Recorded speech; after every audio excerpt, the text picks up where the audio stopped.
মাটিতে ছোলা মাটিতে ছোলা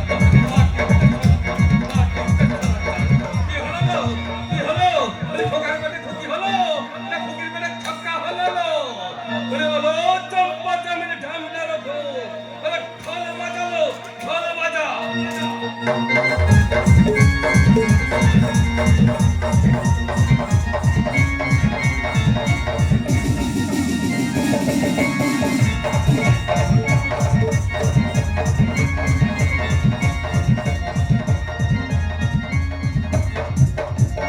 সোনাচল মানিক আমার কৃষ্ণ বেদনা রে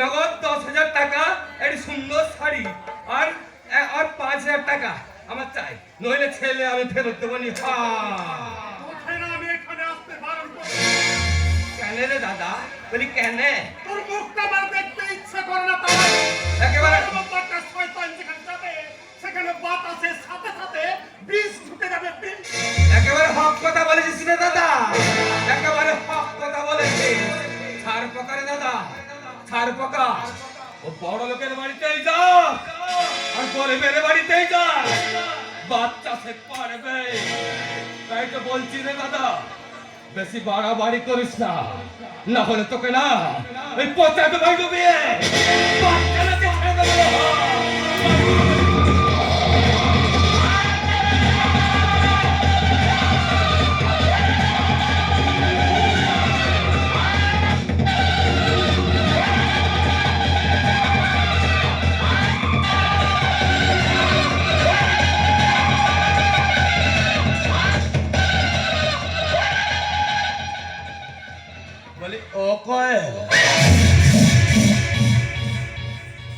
কেমন আছিস লা তুই ওরম করছিস খেলা বলি তোর যা আছে আমারও তো তাই আছে নাকি হ্যাঁ তো বাচ্চাটা এটুকুই তুই পেটে বাচ্চা ধরতে পারবি আর আমাকে সেই বাচ্চা নাচাতে হবে নাচাতে চলে গেল ডাক্তারবাবু আমাকে এবার আম পাতে দেবে ওই আম বাগানে ওরে এক দোষ তুই আমাকে দেখে তো ভয় পাস কেন এত ভয় পাস কেন অনেক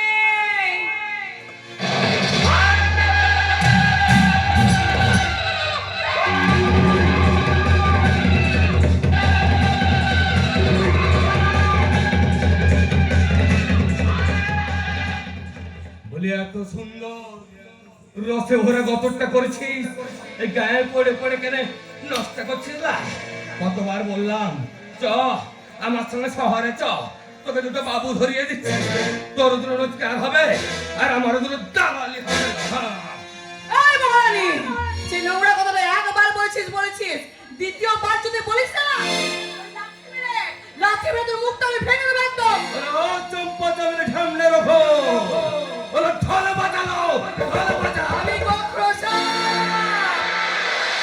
ছুটে এলে ছবল এক ছবলে তোর ওই নামের পাশে চন্দ্রবিন্দু চন্দ্রা বসে যাবে হলো মাকিস্তল ঢোল বাজালো ঢোল বাজা তুই যত খুশি ঢোল বাজা মহারানী যত খুশি ঢোল বাজা কিন্তু ভুলে যেন তুই আমাকে বাজাতে আসবি না কারণ এতদিন ধরে তুই আমার লক্ষ্মী রূপ দেখেছিস দরকার হলে তোকে এবার আমি আলী রূপটাও দেখে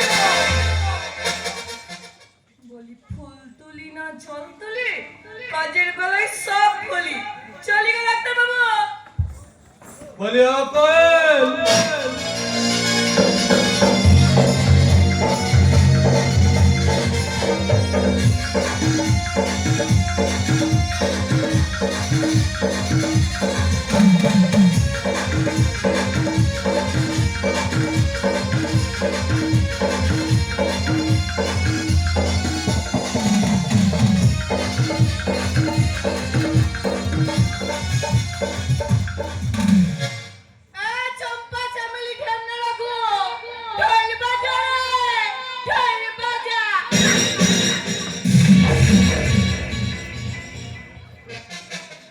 কাকা দোয়া কথা বলে জানতাম, এখন এই যে কোয়েল পাখিও কথা বলছে না।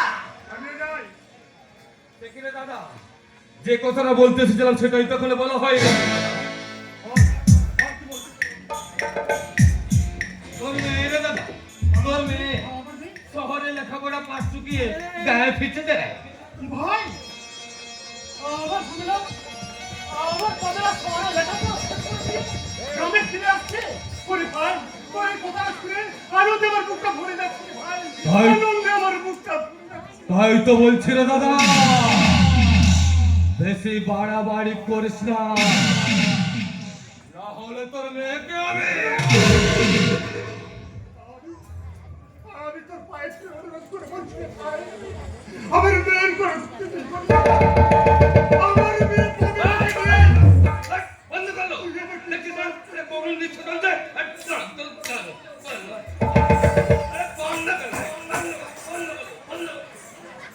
এতটা বছর ধরে তিন করে আমি পাশে মানুষ করছি, তাই বাবা স্নেহের মাঝখানে তুই পাঁচিল করে দিস না রে ভাই, তুই পাঁচিল করে দিস না।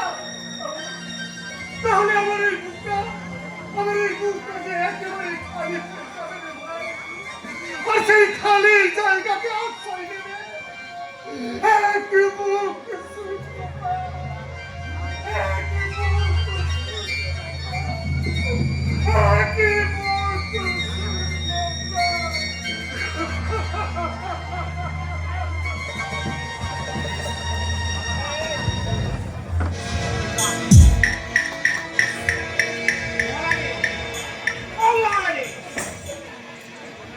ওই ডাক্তারটা কি সব বলে গেল?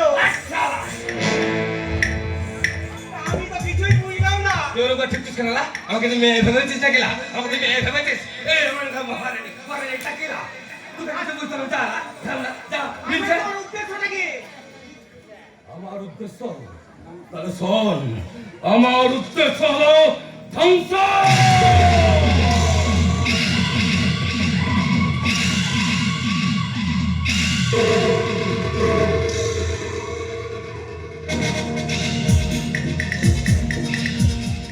আমি এই প্রজন্মটাকে ধ্বংস করে দেব।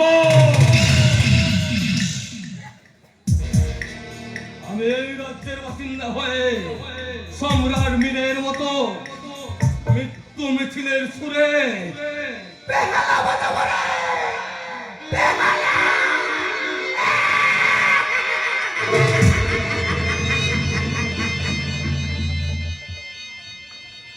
আমি মহারানে,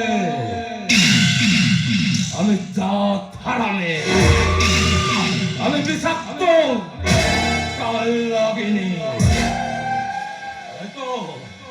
তাই তো আমি শান্তির জগৎ থেকে ওই অশান্তির পচা গলা দেহগুলোকে আমি টেনে বর করে নিয়ে আসবো।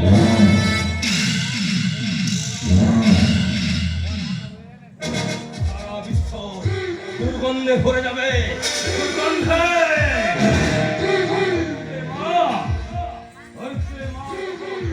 তার গর্ভে ধরা ওই হাজার হাজার সন্তান জন্য আমার পায়ে ধরে কাঁদবে রে, আমার পায়ে ধরে কাঁদবে।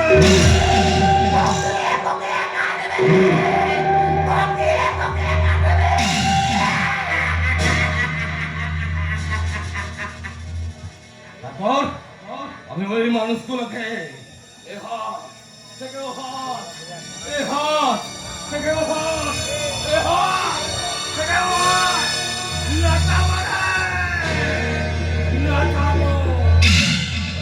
চম্পা দামে সামনে রাখো, ঢোল বাজালো, ঢোল।